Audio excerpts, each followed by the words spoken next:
मित्रों, हम कारक प्रकरण का अध्ययन क्रमानुसार कर रहे हैं। उस क्रम में आज हम कारक प्रकरण के अपादान कारक और पंचमी विभक्ति के कुछ सूत्रों का अध्ययन करेंगे। अपादान कारक क्या होता है और पंचमी विभक्ति कब लगती है, उसके अंतर्गत एक वार्तिक भी है। 2-3 सूत्र जो हैं वो इस पाठ में हम पढ़ेंगे। एक वार्तिक 2-3 सूत्र एक जैसे मिलते जुलते हैं तो फिर उनको हम इस पाठ में देख लेंगे। यह पाठ आरपीएससी की परीक्षा के लिए भी महत्वपूर्ण है, क्योंकि आरपीएससी के सिलेबस में जो भी 31 सूत्र हैं सेकंड ग्रेड के सिलेबस में, वो सारे के सारे सूत्र इसमें हैं। और फिर उसके साथ साथ UGC net, JRF, assistant professor, TGT, PGT सभी परीक्षाओं में ये कुछ सूत्र बहुत महत्वपूर्ण है। तो चलिए शुरू करते हैं। ये आगे कल देखा था हमने, यहां तक ये पाठ देख लिया था। हाँ, ध्रुवम अपाये पादानम, यह सूत्र है। ये तो सीधे, हाँ, ध्रुवम अपाये अपादानम किमस्ति, इसका तात्पर्य क्या होगा आप जानेंगे। अपाये ध्रुवम अपादानम, अपाये, अपाय होने पर ध्रुव जो रहता है वह अपादान कहलाता है। अब ध्रुव का मतलब क्या है और अपाय का तात्पर्य क्या है। ध्रुव का तात्पर्य क्या है और अपाय का तात्पर्य क्या है ना। इसका तात्पर्य बता देता हूं। तो ध्रुव होता है अवधिभूत। ध्रुव क्या होता है, ध्रुवम अवधिभूतम, अवधिभूत जो होता है वह ध्रुव होता है। अब कहेंगे आप, न तो हमें समझ में आ रहा मघवा और बिडौजा वाली बात होगी कि भाई ये बताइए कि वृत्रासुर को किसने मारा था, तो बताया मघवा ने मारा था। अच्छा, मघवा कौन है, तो कहेंगे बिडौजा है। फिर बिडौजा कौन है, तो पाकशासन है ना। फिर कौन है, फिर कहेंगे मरुत्वान है। सीधे सीधे नहीं बताएंगे। तो मतलब क्या है, इंद्र साफ साफ शब्द से बता देते तो समझ में आ जाता। तो ये ध्रुवम क्या है, अवधिभूतम क्या है, तनी से बता दीजिए। जो ध्रुवम है वही अवधिभूतम है ना। अपाय होना मतलब विश्लेष होना, अलगाव होना। ये देखिए श्लेष है, विश्लेष हो गया, अलगाव हो गया, है ना। पार्थक्य, पृथकता। अपाय का तात्पर्य क्या हुआ, विश्लेष, पृथकता, ये बताना है। और ऐसी स्थिति में वह यदि विश्लेष सिद्ध हो रहा हो, तस्मिन साध्य, विश्लेष यदि सिद्ध हो रहा हो, तो आप जानते हैं ध्रुव मतलब जो होता है यानी अवधिभूत जो होता है, यानी आप दोनों में से जिसको अलग करना चाहते हैं, जिससे अलग करना चाहते हैं आप, क्योंकि विवक्षा तक कारकाणि भवन्ति इति नियम है कि आप विवक्षा के हिसाब से, अपने हिसाब से कारक बना सकते हैं। विवक्षा बोलना क्या चाहते हैं, या ऐसा कह सकते हैं आप बोलना चाह रहे हैं कि घोड़े से व्यक्ति गिरता है, तो अब घोड़े से, अब घोड़ा दौड़ रहा है, घोड़ा दौड़ रहा है, पर आप उस विश्लेष में घोड़े से कोई व्यक्ति गिर रहा है, अश्व से कोई व्यक्ति गिर रहा है, तो वह पतनशील व्यक्ति का विश्लेष हुआ घोड़े से। अब यहां पर आप अवधिभूत जिसको बनाना चाहते हैं, मतलब जिससे अलगाव दिखाना चाह रहे हैं, घोड़े से अलगाव हुआ उस पुरुष का, तो वह फिर होगा धावतः अश्वात् पतति, अश्वात् पतति, वह हो जाएगा अपादान हो जाएगा घोड़ा। जिसको आप अवधिभूत बनाना, मतलब जिससे अलगाव दिखाना चाहते हैं। जैसे वृक्ष से पत्ता गिरता है, बहुत फेमस उदाहरण है। वृक्ष से पत्ता गिरता है, पत्ता अलग हो रहा है वृक्ष से, तो अवधिभूत मतलब क्या कहते हैं, ध्रुव क्या है, वृक्ष, यानी जो ध्रुव है वही अपादान है, वृक्ष हो गया अपादान। इसी की तरह कहेंगे अवधिभूत जो है वही अपादान है ना। ये बात कॉन्सेप्ट है।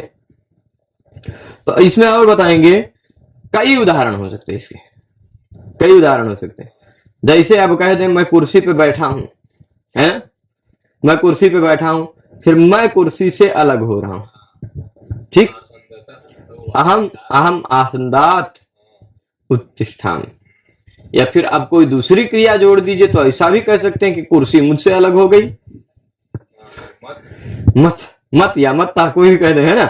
तो ऐसे भी कुछ भी आप विश्लेष जिससे दिखाना चाह रहे हैं, जिसको आप अपनी बुद्धि में अवधिभूत बनाना चाह रहे हैं, वह हो जाएगा अपादान, ठीक। तो अपाय क्या होता है, विश्लेष होता है, यानी वियोग, अलगाव होता है। उस अलगाव में आप जिससे वह अलगाव दिखाना चाहते हैं, जिसको अपनी बुद्धि में अवधिभूत बनाना चाहते हैं, वह कारक अपादान कहलाता है। आपको ध्यान देने वाली बात यहां पर है कि कारकों में सबसे पहला सूत्र यही है, कारक संज्ञा करने वाले जितने भी सूत्र हैं, आप जानते हैं कारक संज्ञा करने वाले जितने भी सूत्र हैं, इससे पहले एक 23 नंबर सूत्र में, 23 नंबर जो सूत्र है, उस 23 नंबर सूत्र में क्या कहा था? कारके। क्या कहा गया था? कारके। तो उस कारके का अधिकार चलेगा, है ना। तुरंत बाद का सूत्र है ये, ध्रुवम अपादानम, पहला सूत्र है कारक का। तो अब देखिए ये कहता है ध्रुवम अपाये ध्रुवम अपादानम कारकम। अपाय में जो ध्रुव है वह अपादान कारक कहलाता है, ठीक, वह अपादान कारक कहलाता है। देखिए मैंने बताया था कि कारक प्रकरण में आपको दो प्रकार के सूत्रों का अध्ययन करना है, एक विभक्ति करने वाले सूत्र, एक कारक करने वाले सूत्र। तो ये सूत्र कैसा है? यह कारक करने वाला सूत्र है। यह कारक आपको बताएगा कि अपादान कारक क्या है, अपादान कारक क्या है यह बताएगा आपको सूत्र, है ना। तो क्या बता रहा है? अपाये ध्रुवम अपादान, सिंपल है, और किसी दूसरे सूत्र से केवल कारकम की अनुभूति लानी है और कुछ नहीं लाना है। तो अपाये ध्रुवम अपादानम कारकम, चार ही शब्द है। अपाय मतलब विश्लेष होना, उसमें जो ध्रुव है यानी जो निश्चित है, जो जिसको आप अपने बुद्धि में अवधि बनाना चाहते हैं, जहां से अलगाव दिखाना चाहते हैं, वह अपादान है, ठीक। तो अब मान लीजिए कि कोई व्यक्ति, यह लेखनी मेरे हाथ से गिरती, अब मैं अपने हाथ को अवधिभूत बनाने, तो मम हस्तात, है ना, हाथ हो गया अवधिभूत, हाथ की हो गई अपादान संज्ञा, क्योंकि उससे अलगाव हुआ, उससे अलगाव हुआ। तो अलगाव होने पर जिससे अलगाव होता है वह अवधिभूत है, वह ध्रुव है, उसकी अपादान संज्ञा होती है। अपादान संज्ञा होने के बाद क्या होता है वो अगले सूत्र में देखते हैं। क्या होता है भाई? अपादान संज्ञा कर दिया तो क्या मतलब है? तो कहेंगे, पाणिनि जी क्या कहेंगे? अपादाने पंचमी। अपादान संज्ञा जिसकी होती है उसका प्रतिपादन करने वाले शब्द के बाद पंचमी विभक्ति लगती है। कुछ लोग कहेंगे कि अपादान में पंचमी विभक्ति लगती है ना। क्या कहेंगे? अपादान में पंचमी विभक्ति लगती, सीधे सीधे। सरल तो यही है, समझने के लिए यही है, पर अगर कोई पूछने वाला कंफ्यूजियाने के लिए आपको कह दिया ना, कहेंगे कर्म में द्वितीय विभक्ति लगती है, कारण में तृतीय विभक्ति लगती है ना। तो चलो मान लीजिए मैं लेखनी से लिखता हूं, तो लेखनी हो गई करण, साधन। तब लेखनी में लाइए भाई तृतीय विभक्ति लगाइए, कहां से लगाएंगे आप? क्योंकि लेखन क्रिया का साधकतम यह लेखनी है, यह करण है। तब इसमें तृतीय विभक्ति कैसे लगाएंगे? टा प्रत्यय, टाभ्याम भीष। तो करण संज्ञक ये लेखनी है, इसका प्रतिपादन करने वाला जो शब्द लेखनी, ठीक, उस लेखनी शब्द के बाद तृतीया लगानी, ठीक। लेखनी टा, लेखनी आ, इको यंच कर दीजिए लेखन्या, ठीक है। तो इस तरह टाभ्याम भी इसका टा प्रत्यय लगेगा तो लेखन्या बनेगा। तो अब देख लीजिए कारक और विभक्ति में यही अंतर मैं हमेशा क्लियर करता हुआ चलूंगा। जो लोग कहते हैं अपादान में पंचमी होगी, तो मान लीजिए मेरे हाथ से लेखनी गिरी, हाथ हो गया अपादान, अब हथों में लाइए पंचमी विभक्ति लगाइए। अपादान तो क्या है? जो विश्लेष होने में, अलगाव होने में जो स्थिर है, अवधिभूत हो, जो मतलब जिससे अलगाव हम दिखाना चाह रहे हैं वो है अपादान। तो इसका आधार ये हाथ अपादान है ना, ये थोड़े ना अपादान है। ये मान लीजिए हस्त, ये तो शब्द है, ये अपादान थोड़े ना है। अपादान तो उससे थोड़े ना लेखनी अलग हुई, लेखनी तो अलग इससे हुई है ना। तो अर्थ, यह जो अर्थ, इस हस्त शब्द का जो अर्थ है वह अपादान है, और यह जो अपादान है उसका प्रतिपादन करने वाला यह जो शब्द है, इससे पंचमी विभक्ति लगेगी, ठीक है। तो अब देखिए क्या है, ग्रामात आयाति, गांव से आता है। यहां पर क्या कह रहे? अपादाने पंचमी में कुछ लोग कह देंगे आपको कि अपादान में पंचमी लगती है, पर मैं वो चीज नहीं बताता हूं कि जिससे आपको कुछ अधूरा ज्ञान रहे। मैं यह चाहता हूं कि आप कम जाने, लेकिन जो जाने वह स्पष्ट जाने। स्पष्ट जाने मतलब कह रहे हैं कि अपादान जो होता है उसके प्रतिपादक शब्द में पंचमी, उसके प्रतिपादक शब्द के बाद पंचमी विभक्ति लगती है। हस्त शब्द के बाद पंचमी विभक्ति लगेगी हस्तात, ग्राम शब्द के बाद पंचमी विभक्ति लगेगी ग्रामात, है ना। तो अब देख लीजिए ग्रामात आयाति, ग्रामात आयाति, ग्रामात ग्रामाद दोनों रूप बनता है, झलाम जसोनते और फिर वावसाने, वावसाने कहेगा कि द को त कर दीजिए, झलाम जसोनते कहेगा त को द कर दीजिए, दोनों वैकल्पिक, वावसाने वैकल्पिक नियम होने के कारण दोनों रूप सही रहेगा। ठीक है, तो ग्रामात आयाति या ग्रामाद आयाति दोनों बात एक ही है। अब इसके बाद मैं आपको बता दूं, तो यहां पर ग्रामात कैसे बना, ग्राम के बाद पंचमी विभक्ति लगाया हमने, पंचमी विभक्ति का प्रत्यय है घसी, घसी अथवा अभ्याम अथवा अभ्यस, टांग सिंह सामिनाच्या सूत्र कहेगा टांग सिंह साम के टा और ngसी और ngस के स्थान पर क्रमशः यदि अकारांत शब्द हो तो ngसी के स्थान पे अत हो जाता है। ठीक, ग्राम अत ग्रामात। ठीक है, तो इस तरह ये बन जाएगा पंचमी विभक्ति में। अब इसी तरह धावतः अश्वात् पतति, धावतः अश्वात् पतति, धावतः गो दौड़ते हुए घोड़े से गिरता है। अब देख लीजिए दौड़ता हुआ, धावन है ना, धावन, ये धावत शब्द है सत्य प्रत्यय लगकर, है ना, धावत शब्द है और अश्व शब्द है। ये धावत है, यह अश्व का विशेषण है, घोड़े का विशेषण है। घोड़ा कैसा है, दौड़ता हुआ। तो नियम क्या है भाई, विशेष्य में जो विभक्ति वो विशेषण में भी विभक्ति है ना, यल्लिंगम यद वचनम याच विभक्तिर विशेष्यस्य तल्लिंगम तद वचनम साच विभक्तिर विशेषणस्य, है ना, ऐसा है। प्राय या विशेष्येषु दृश्यन्ते लिंग संख्या विभक्तयः प्रायस्ता एव कर्तव्या सविशेष निरूपणे।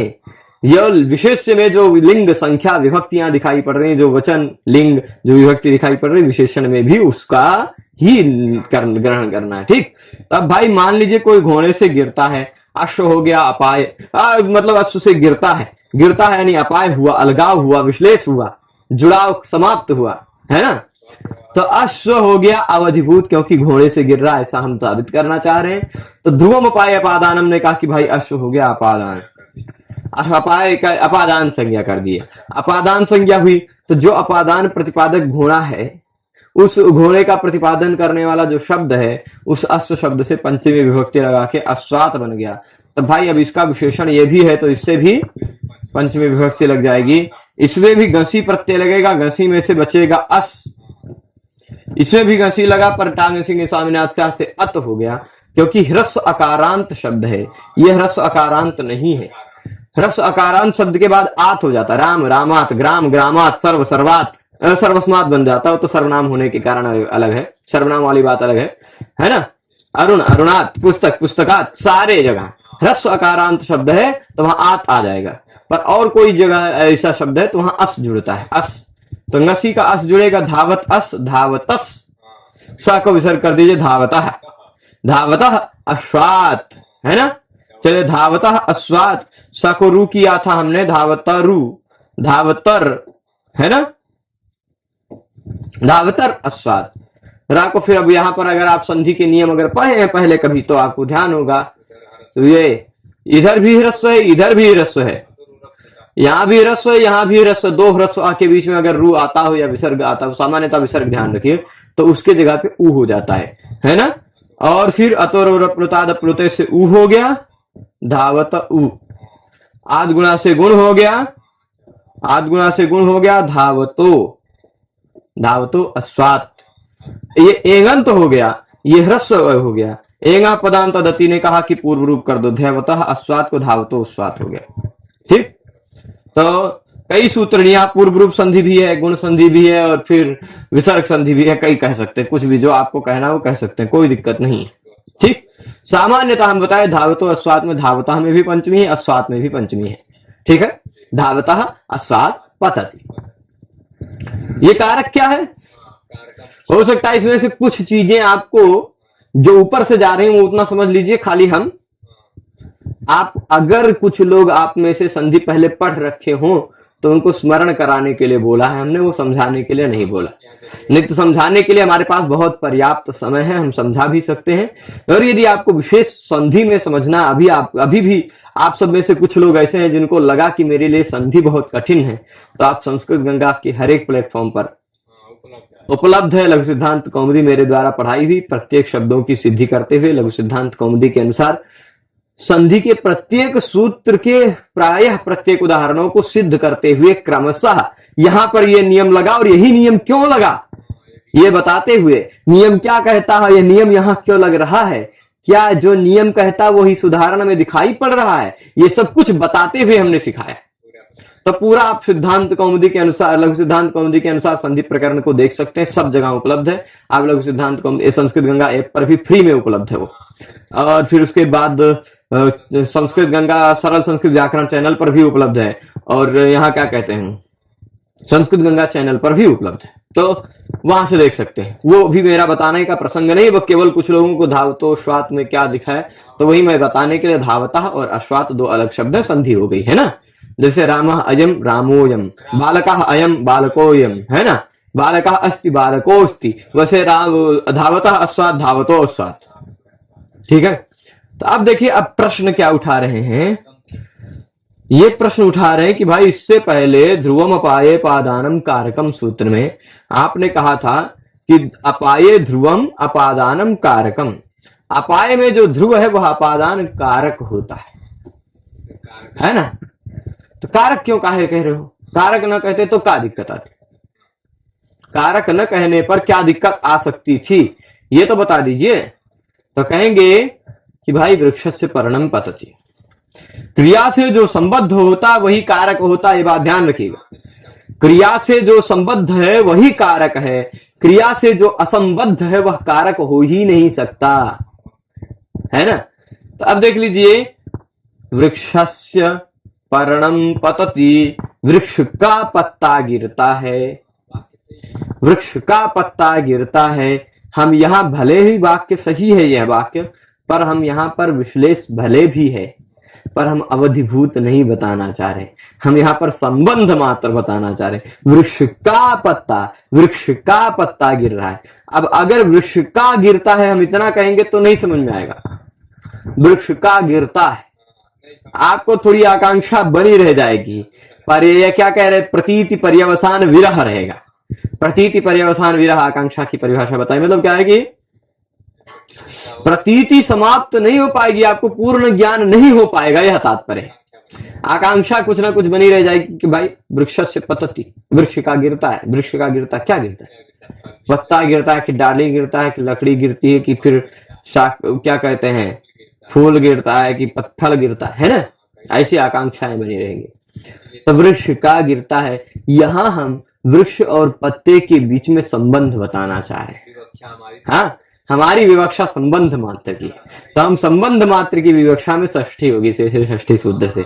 यहाँ कोई कारक नहीं है, वृक्ष कोई कारक नहीं है, क्योंकि वृक्षस्य पतति के साथ, पतति क्रिया के साथ वृक्षस्य का कोई संबंध नहीं है ना। वृक्ष से पतति, वृक्ष से क्यों पतति भाई। तो अब पर्णम पतति, ये पर्णम का पतति के साथ संबंध हो सकता है। पत्ता गिरता है, पत्ता गिरता है, आप वाक्य बोलेंगे तो आपको समझ में आएगा, पत्ता गिरता है तो आपको पता चलेगा कि यहाँ कोई पत्ता है जो गिर रहा है ना।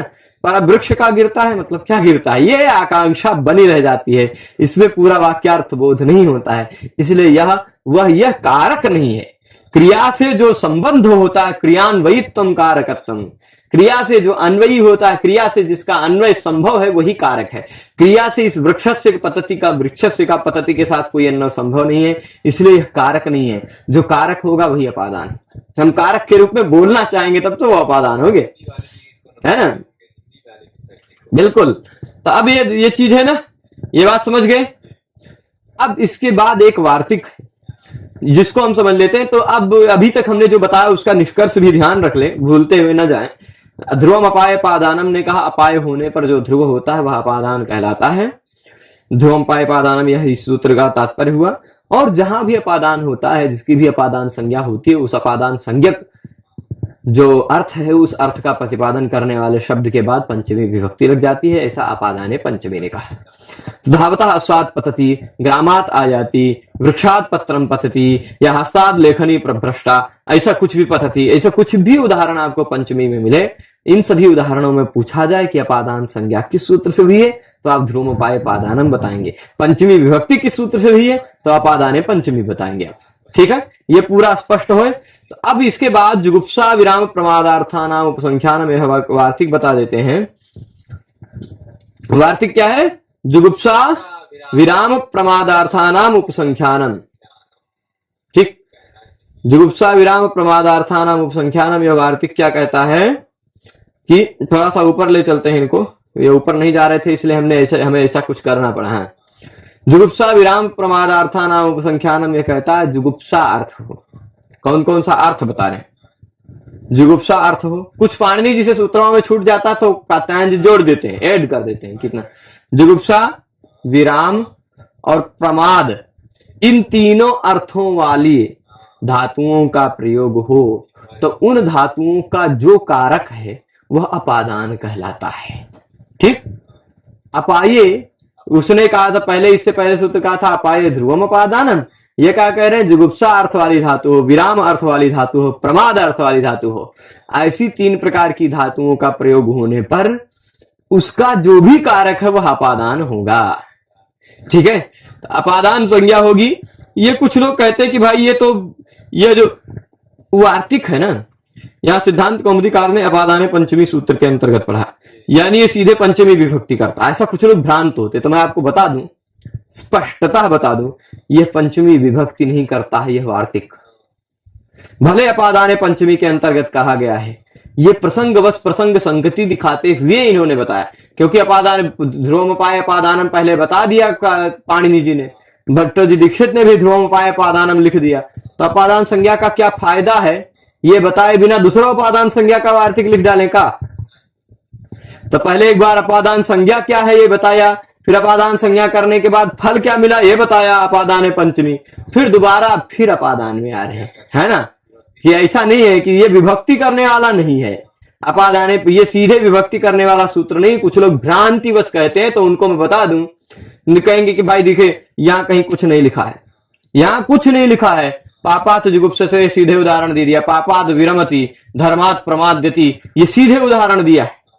यहां ना तो कुछ अपादान लिखा ना तो पंचमी लिखा, तो कैसे आप कह देंगे कि ये पंचमी ये का सूत्र है, या फिर कैसे आप कह देंगे कि कारक का सूत्र है, अपादान कारक का? तो मैं आपको बता दूं, दृढ़ता से मैं बोल रहा हूं यह कारक का सूत्र है, क्योंकि यह जो वार्तिक है यह वार्तिक यहां का नहीं है। इस वार्तिक को महाभाष्यकार ने भी पढ़ा है। महाभाष्यकार जो भगवान पतंजलि हैं, उन्होंने भी महाभाष्य में ध्रुवमपाय अपादानम सूत्र के अंतर्गत पढ़ा है। कहां पर पढ़ा है?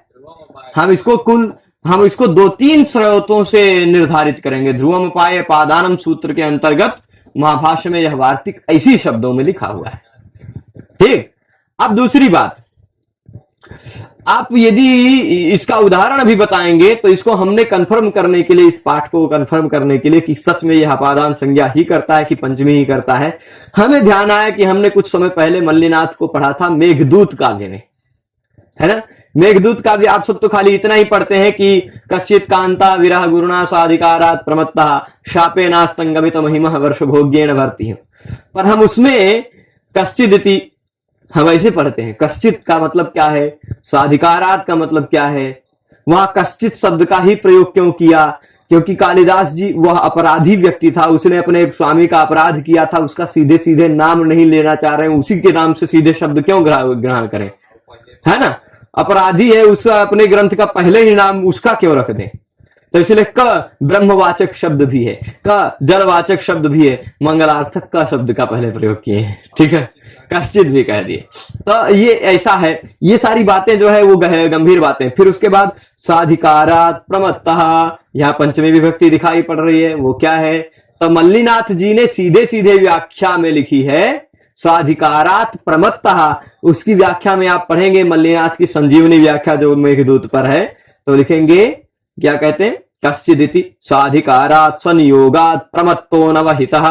प्रमत्तः मतलब अनवहितः, प्रमात्तः का तात्पर्य क्या होता? अनवधानता, असावधानी, असावधानी को प्रमाद कहा जाता है। तो प्रमत्तः अनवहितः, प्रमाद असावधान, प्रमत्त था यानी असावधान था, अपने नियोग में जिसको जिस कार्य में उसको नियुक्त किया गया था स्वाधिकार में वह प्रमत्त था, अनावधान था, असावधानी से वह अपना काम कर रहा था, है ना? तो स्वाधिकारात प्रमत्ता में मल्लिनाथ जी क्या कहते हैं? जुगुप्सा विराम प्रमादार्थानाम उपसंख्यानम इति अपादानत्वम। उन्होंने साफ साफ लिखा है इति अपादानत्वम तस्मात् पंचमी, उसके बाद पंचमी विभक्ति लगी है ना। पहले अपादान हुआ किससे, जुगुप्सा विराम, तो ये वहां मल्लिनाथ ने भी इसको क्लियर किया कि अपादान संज्ञा करने वाला वार्तिक है, ठीक है। उसके बाद पंचमी लगी। ये आप साधिकारार्थ प्रमत्ता मेघदूत का कोई भी पुस्तक होगा आपके पास, अगर उसमें संजीवनी व्याख्या मल्लिनाथ की है तो आप वहां से देख के कंफर्म कर सकते हैं। तो संजीवनी व्याख्या श्लोक के आप दूसरे श्लोक पढ़ेंगे, श्लोक के तुरंत बाद इतना ही मिलेगा, कश्चिदिति स्वाधिकारात् संयोगात् प्रमत्तो न वहितः प्रमादो न वधानता इत्यमरः। उसके तुरंत बाद इतने वाक्य के बाद लिखा मिल जाएगा जुगुप्सा विराम प्रमादार्थानाम उपसंख्यानम इत्यपादानत्वम तस्मात् पंचमी, है ना। फिर आएगा वर्ष भोग्येन शापेन आस्तंगमित महिमा शापेन हाँ वर्ष भोग्येन में कुमति च इति नत्वम, साफ साफ लिखते हैं मल्लिनाथ जी, बहुत अच्छे। तो अब देखिए ये बात हुई जुगुप्सा विराम प्रमादार्थानाम संख्यानम का तात्पर्य क्या होगा, जुगुप्सा अर्थ वाला होना चाहिए, विराम अर्थ वाला होना चाहिए या प्रमाद अर्थ वाला होना चाहिए। इन तीनों अर्थों वाले धातुओं के प्रयोग में जुगुप्सा मतलब क्या होता है, तीनों चीजों का अर्थ बता देते हैं। आप ऐसे देख लीजिए, कोई कुछ ऐसा चीज देख लिया जिससे ऐसे आपको हो जाता है ना, वो होता है जुगुप्सा, है ना।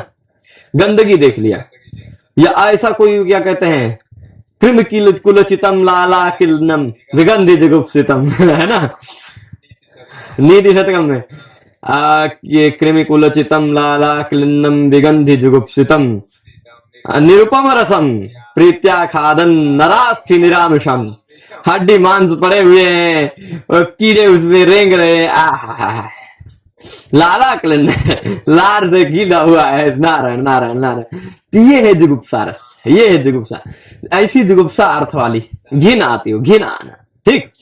विराम मतलब रुकना, और प्रमाद मतलब असावधानी, असावधानी अनवधानता। आपको कोई काम मिला है, उस काम को आप पूरी तरह से सावधानी से न करें, अपना दायित्व न समझें, वो होता है प्रमाद। ऐसे तीन प्रकार के अर्थों की धातुओं का प्रयोग होने पर जो उसका कारक है वह अपादान कहलाता है, ठीक है, वह अपादान हो जाएगा। तो अब अपादान होने के कारण तथा तस्मात् पंचमी, अपादान होने के कारण पंचमी विभक्ति लगेगी। जुगुप्सते का प्रयोग है, यहां देख लीजिए, जुगुप्सते का प्रयोग है, जुगुप्सा अर्थ वाली धातु का प्रयोग है, तो उसका कारक जो पाप है, किससे घिन आ रही है, पाप से। तो जुगुप्सा अर्थक का प्रयोग होने के कारण पाप में पाप की अपादान संज्ञा हुई, और उस पाप अपादान प्रतिपादक जो पाप शब्द है, उस शब्द से पंचमी विभक्ति लगी, अपादाने पंचमी से। अपादान संज्ञा हुई किससे, ध्रुवम उपाय अपादानम नहीं, जुगुप्सा विराम प्रमादार्थानाम उपसंख्यानम। यहां पर आपको पूछा जा सकता है पापात जुगुप्सते में पंचमी विभक्ति किस सूत्र से लगी, तो आप अपादाने पंचमी कहेंगे, ठीक है।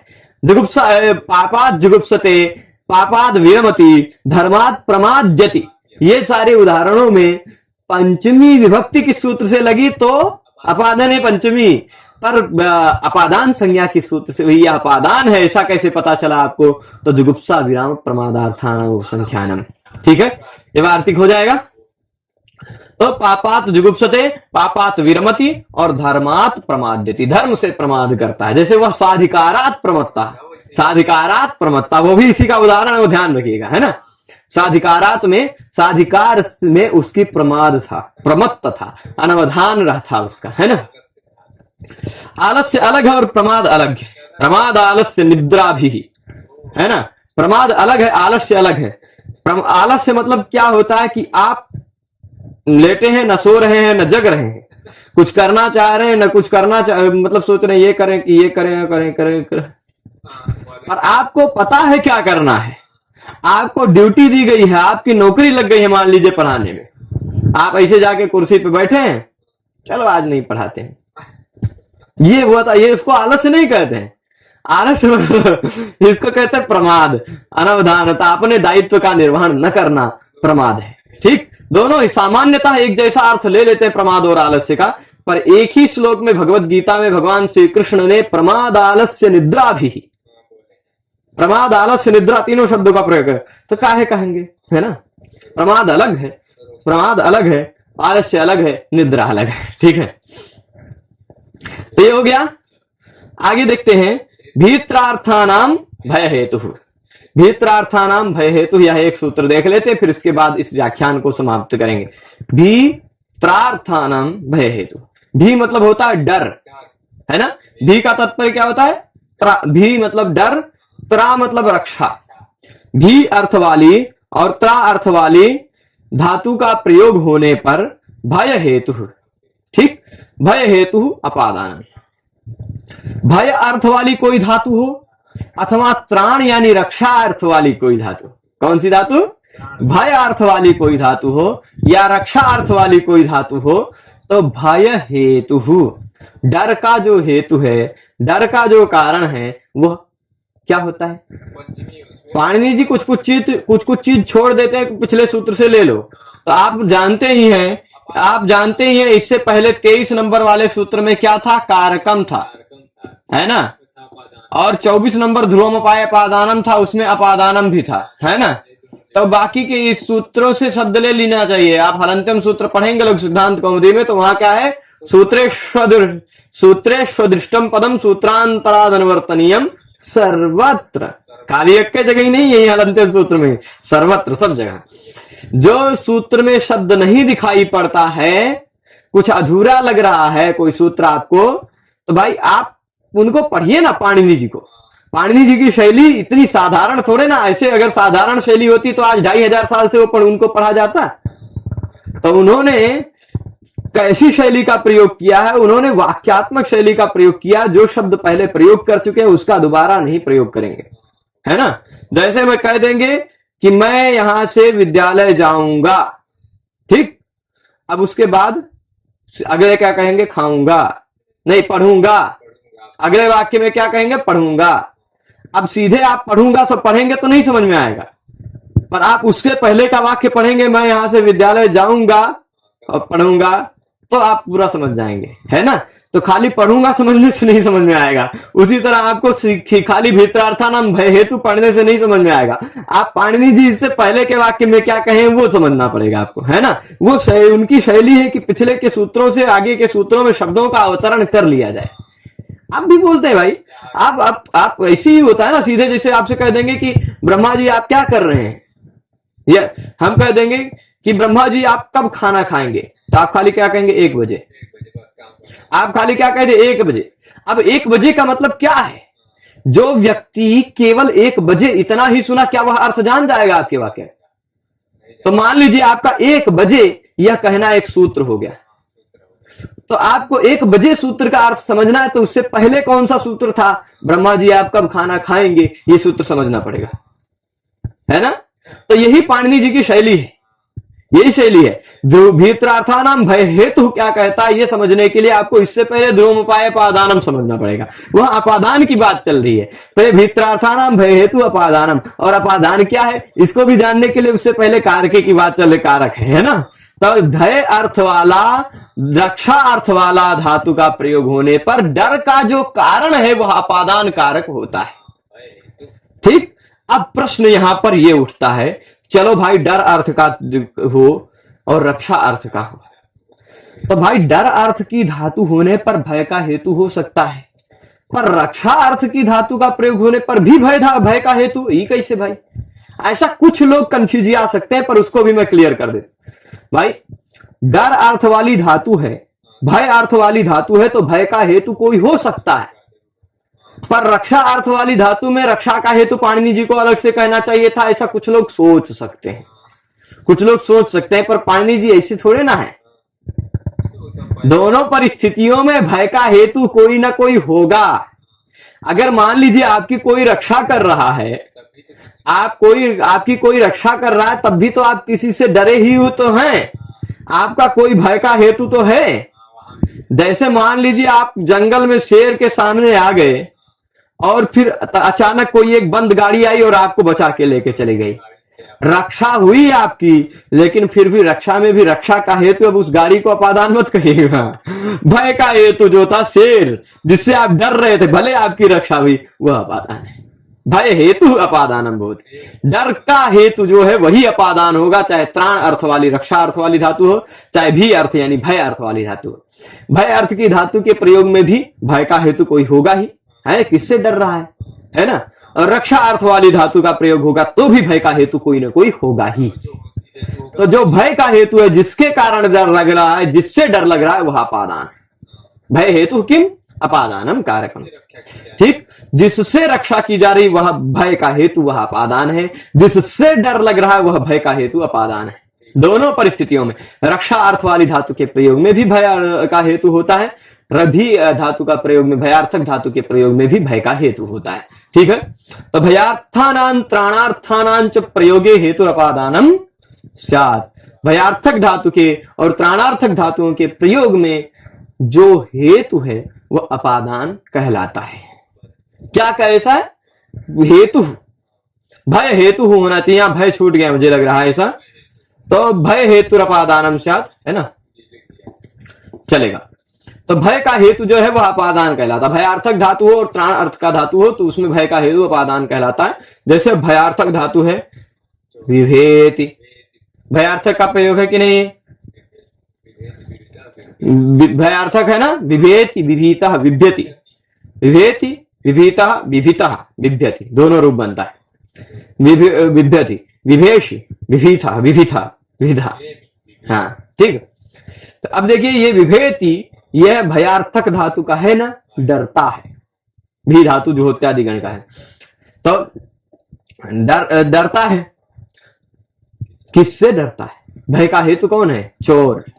चोर से काहे डरता है?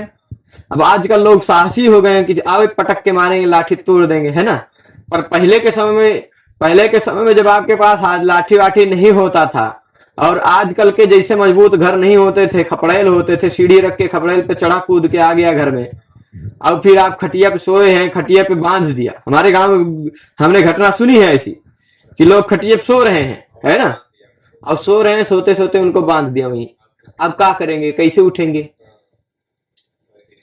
और उनके सामने, सब लोगों के सामने सारा सामान चुरा ले गए। वो सब खटिया में बंधे सोए रह गए घर भर के लोग। तो ऐसा होता है। तो चोरों से पहले के समय में कि चोर ऐसे होते हैं ना, चोर और साइबर क्राइम वाले लोग आजकल के समय में ऐसे हैं जो फ्री में खाना चाहते हैं, बिना कुछ दूसरों की मेहनत का धन स्वयं परिश्रम बिना गृहित करके खा लेना चाहते हैं, है ना। तो ऐसे विचित्र प्रकार के प्राणी हैं, है ना। तो अब वह है, हाँ, उससे चोर से भला किसको डर नहीं लगेगी? एक प्रकार से ऐसे भी डर लगती है, और दूसरी चीज ऐसा भी डर लगता है कि भाई जितना हम मेहनत करके इकट्ठा किए सब चला जाएगा तो डर लगता है ना। और दूसरा चीज, मान लीजिए वो चला जाए, कोई बात नहीं, आया खटिया में बांध दिया, चुरा के लेके चला गया, लेकिन कहीं चक्कू घुपेड़ के चला गया तो ये भी भय का हेतु है। क्योंकि जो व्यक्ति बिना परिश्रम के धन लेने के लिए आपके परिश्रम का महत्व नहीं देता है, या आपने कितने मेहनत से कमा कर इकट्ठा किया उसको महत्व नहीं देता, तो वो आपको कहां से महत्व दे सकता है? आपकी हत्या भी तो कर सकता है। तो इसलिए चोर आदमी भेती। चोर क्या है? भय का हेतु है। तो भय का विभेति, भय का हेतु क्या है? चोर। भीत्रार्थानाम, भयार्थक धातु का प्रयोग है, भय का हेतु है चोर। चोर हो गया अपादान। किस सूत्र से अपादान हुआ चोर? ध्रुवमपाये पादानम नहीं होगा, भीत्रार्थानाम भय हेतु। सूत्र क्या कहता है? भय अर्थ वाला या त्राण अर्थ वाला धातु होना चाहिए। तो किसकी अपादान संज्ञा होती है? त्राण अर्थ वाली धातु की कि भय अर्थ के धातु की? नहीं, जो भय का हेतु है उसकी। ठीक है, तो भय का हेतु चोर है, उसकी हो गई अपादान संज्ञा। चोर हो गया अपादान, तब चोर को खोज लीजिए, पकड़ के लाते हैं, उस चोर के पीछे पंचमी विभक्ति चिपका देते हैं, है ना। चोर जो अपादान संज्ञा हुई, उस चोर पर आप पंचमी विभक्ति नहीं लगा सकते, अपादान में पंचमी नहीं लगा सकते हैं। उस चोर का प्रतिपादन करने वाला जो शब्द है चोर, उससे पंचमी विभक्ति आप लगा सकते हैं। चोरात विभेति। ठीक है। अब त्रायते, मान लीजिए कोई डर रहा है, पर राजा चोरात त्रायते, राजा चोर से रक्षा करता है, त्राणार्थक धातु है ना। और राजा त्रायते है, राजा चोरात त्रायते। अब बताइए, राजा है और चोर है, और राजा चोरात ब्राह्मणम त्रायते। ठीक, ब्राह्मण की रक्षा करता है, राजा चोर से ब्राह्मण की रक्षा करता है। अब आप यहाँ चार चीजें, राजा भी है, चोर भी है, ब्राह्मण भी है और रक्षा करता है, चार चीजें। त्राणार्थक धातु का प्रयोग है कि नहीं? अब बताइए किसकी अपादान संज्ञा करे, राजा की कि चोर की कि ब्राह्मण की? जो भय का हेतु है, जिससे डर लग रहा है। ब्राह्मण से थोड़ी ना डर लग रहा है, ब्राह्मण को तो डर लग रहा है ना। और राजा भय का हेतु थोड़ी ना, वो तो रक्षा कर रहा है, रक्षा का हेतु है ना। तो भय का हेतु जो चोर है वह अपादान हुआ, उससे पंचमी विभक्ति लगी, चोरात त्रायते, है ना। इसी तरह मशकात त्रायते, मशकत्रम, मशकत्र कहते हैं मच्छरदानी को मच्छरदानी को मशकत्र भी कह सकते हैं, या फिर मशकत्राण भी कह सकते हैं। क्या होता है, मच्छर से बचाता है ना, तब मच्छर से आपको डर लगता है। मच्छर से डर नहीं लगता, मच्छर से होने वाले रोगों से भी डर लगता है ना। लेकिन उस भय के हेतु मच्छर हैं, तो मच्छर में की अपादान संज्ञा होगी, और उससे बताने वाला भय हेतु, भय का हेतु रक्षा का हेतु है मच्छरदानी, मशकत्र। तो मशकात त्रायते, है ना, मशकात त्रायते, सर्पात त्रायते। सांप है, सांप पीछे पड़ा हुआ है ना। अब अचानक कोई आ गया सपेरा, पकड़ लिया सांप को, तो सर्पात त्रायते हो गया, है ना। या फिर ऐसा हो गया, आप वही जंगल वाली सीन याद आ गई। मान लीजिए आप सपने में है ना, सपने में है, अब करता कोई भी हो सकता है बचाने वाला। सपने में आपने देखा कि शेर आ गया, आक्रमण कर दिया, आप पूरी तरह से आपको घायल कर दिया, लहूलुहान कर दिया, सपने में, सही में नहीं। और तभी कि कोई आया आपको जगा दिया और आपका उत्थान हो गया, तो आपका उत्थान ही आपकी रक्षा कर ले रहा है। सिंहात सपनस्थ सिंहात त्रायते, तो कोई बात नहीं, मतलब ऐसा कोई भी भय का हेतु हो, कोई भी भय का हेतु वो अपादान हो जाता। भयार्थक धातु का प्रयोग होना चाहिए, त्राणार्थक धातु का प्रयोग होना चाहिए। ठीक है, तो आज के इस पाठ में हम इतना ही रखते हैं। इस पाठ को आपने समझा होगा, आशा करता हूं। इसमें हमने 3 सूत्र, एक वार्तिक देखा, ध्रुवम अपाय पादानम देखा। वो ध्रुवम अपाय पादानम कहता है अपाय होना चाहिए, मतलब विश्लेष यानी अलगाव होना चाहिए। तो उसमें ध्रुवम यानी जिसको आप अवधिभूत बनाना चाहते हैं, जिससे अलगाव दिखाना चाहते हैं, वो अपादान होता है। अपादान पंचमी ने कहा कि भाई अपादान जो है उसके बाद पंचमी विभक्ति लगती है, अपादान प्रतिपादक शब्द के बाद। और फिर उसके बाद हमने देखा था जुगुप्सा विराम प्रमादार्थानाम उपसंख्यानम, वो कहता है जुगुप्सा अर्थ वाली यानी घिन अर्थ वाले, घिन आने वाले अर्थ की कोई धातु हो, विराम अर्थ यानी रुकना अर्थ वाली कोई धातु हो, या फिर प्रमाद अर्थ यानी असावधानी अर्थ वाली कोई धातु हो, अनवधानता अर्थ वाली कोई धातु हो। तो ऐसी धातुओं के प्रयोग में जो कारक होता है वह अपादान कहलाता है। धर्मात् प्रमाद्यति, पापाद विरमति, पापाद जुगुप्सते इत्यादि उसका उदाहरण देखा था। अपादान होने के कारण अपादान पंचमी से पंचमी उसमें लगी थी। फिर उसके बाद अपादान का ही एक और सूत्र देखा, भित्तरार्थानाम भय हेतु। भयार्थक धातु का प्रयोग हो या त्राणार्थक धातु का प्रयोग हो, तो जो भय का हेतु, जिसके कारण डर लग रहा है, जिससे डर लग रहा है, वह अपादान होता है। अपादान होने के कारण उसमें पंचमी विभक्ति लग जाती है। ठीक है, तो आज के इस पाठ में इतना ही रखते हैं। आप सभी लोग पूरे पाठ में जुड़े रहे, उसके लिए आप सभी को बहुत बहुत धन्यवाद। हम फिर मिलेंगे अग्रिम पाठ में आगामी कुछ सूत्रों के साथ। तब तक के लिए धन्यवाद। नमः संस्कृताय।